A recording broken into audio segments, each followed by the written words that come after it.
Welcome to part 3 of my journey in this project. In this video, I'm going to attempt to get the car started.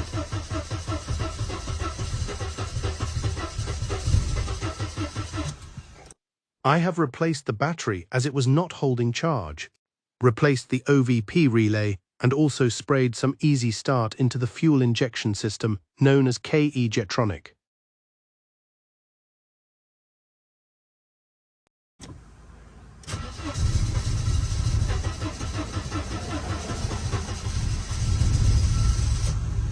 Now that it's started, I'm going to give it a first run to the MOT station.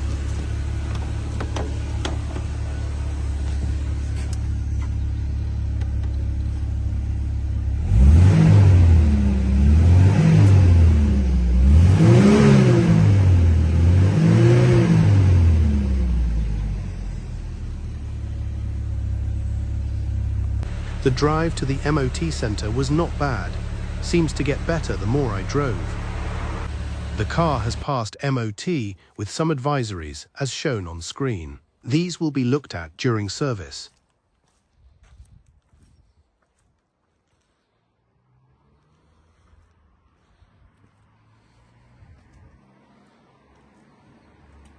Thanks for watching and hit that subscribe button to see what I do next in this project.